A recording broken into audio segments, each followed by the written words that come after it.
each person has a life, a routine, a daily routine, and something happens during the day that they can either overcome or that just gets piled up for a later on date. To overcome or to reach a point where you have to find a solution to the problem that you're facing is something that you can deal with at a given point of time.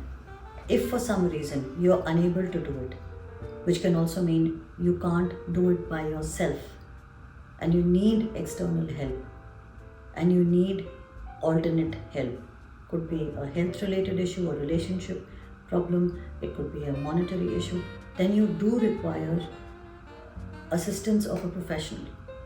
Say you have a headache, you go to the doctor and you say you have a headache. The doctor doesn't just give you the medicines you have to take, right? The doctor will make you go through a series of tests and remove depending on the report that comes, will remove all of the things that are not wrong with you, and then zero in on the one thing which looks a little, difficult to swallow, or one which is a little, below the borderline or above the borderline or something like that. And then further tests are done on that basis of that report. So you need to go to a professional depending on what you require. You go to an occultist when you need, nobody comes to us with a headache, let me just get that out of the way first. But if there is something that is making you feel pulled down or anxious, but you can't put your finger on what it is, it could either be from a place that you don't know exists or find it hard to accept that it exists, or it could be a multiple source. So it really depends on who you go to and how the job gets done, but this is what the procedure is.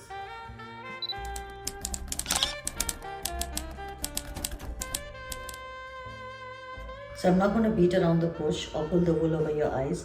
I'm just going to say it out plain and loud. You don't know if the source is reliable or not. It depends on a whole lot of factors. I can say things like hit and trial. I can say things like it depends on whether you're having a good day or a bad day or a stroke of luck or not.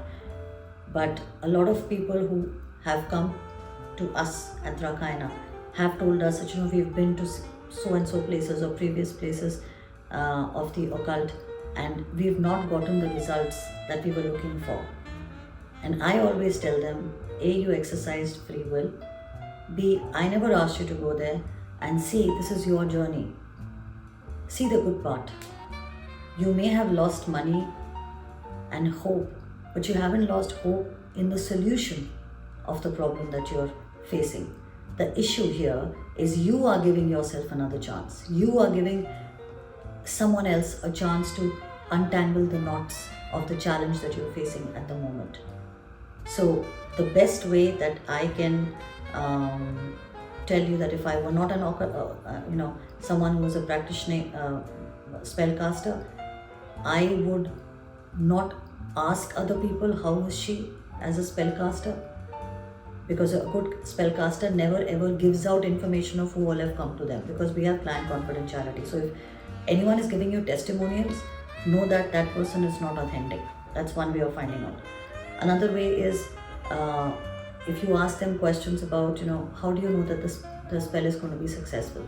And the person says, oh, you tried and see, we have 100, I can guarantee you that the spell is going to be successful. They don't educate you.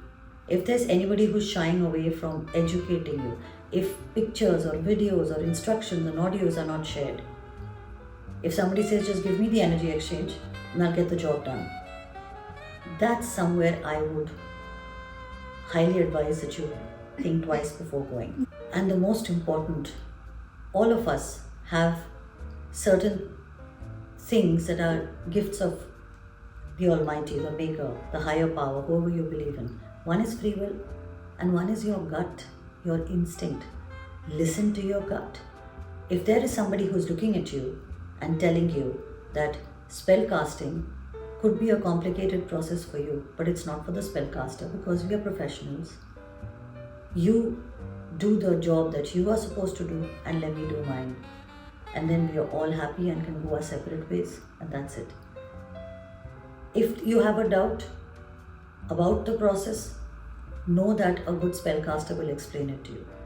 If you are unsure, know that a good spellcaster will never brainwash you or talk you into things, right? And only take a decision when you're 100% sure. I have yet to meet someone who's come to me at Rakaina and said, I'm not confident at all. In such a case, I usually tell them, then take your time, I'm not going anywhere. And apparently, neither are you. Take your time, take a couple of days, think long, think hard, and then get in touch. So, your gut is the best way to look for it, and all the other points that are listed. Keep your eyes and ears open.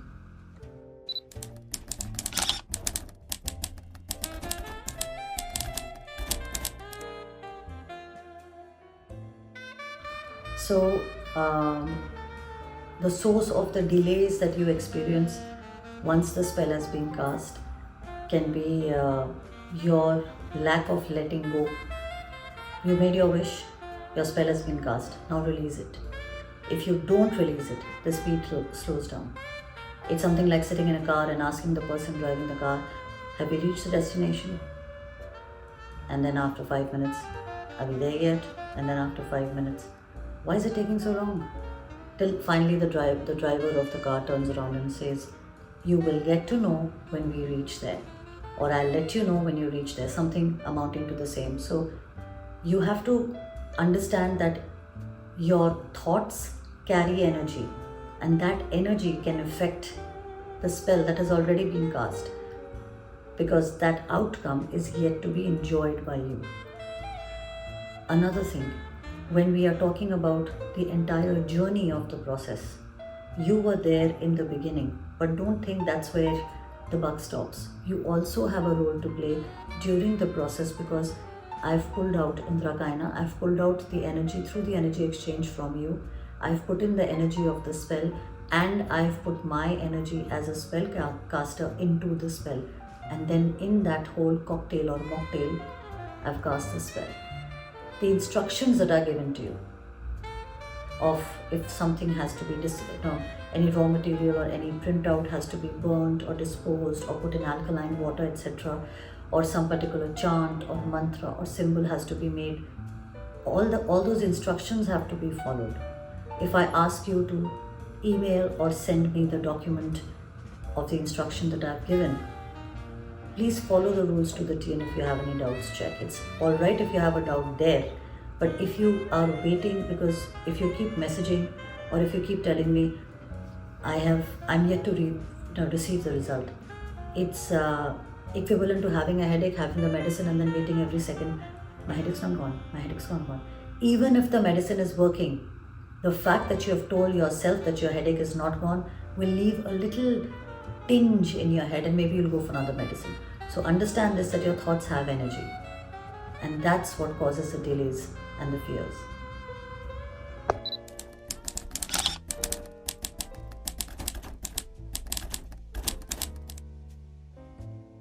Simply put, with the help of combo spells and telling them what they require to do, depending on how fast the results can be seen in their lives. If there are more than one root causes of a problem, then the best way to give them combination spells are to start from the heavy hitters first. Then you go to, we're talking about just one issue, we're not talking about multiple issues. There are seekers who come with multiple issues. But this takes a lot to make combination spells. It takes years of experience and a lot of intelligence and a lot of time. But we have to see a lot of factors, and I don't like money wastage. I don't like wastage of effort and time. For me, any kind of wastage is utter nonsense, and of my own self, leave alone someone else. So if you were talking about making something as a lucrative idea for you that works in your favor in your life and creates a reality that you will enjoy, the best way to go about it is combination spells. And the combo spells are very they go from karmic baggage release all the way to a wide switch to a direct. To come to a direct spell, you have to first remove all the luggage. So think of it this way, you have a bag, right? and what you want is at the end of the bag. Even if you want to take that thing out of the bag, that item out of the bag, you have to first remove the things on top, right? That's how combo spells work. We first remove the stuff from the top, and then finally you reach that thing that you want, and then we cast a spell on it, and then you get it.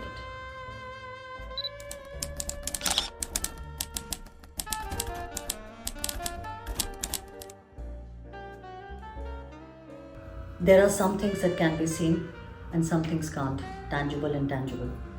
You can see how much a mother loves her child when she's, making the child wear its backpack, or brushing the hair from the face, or making their favorite meal, tucking them in at night.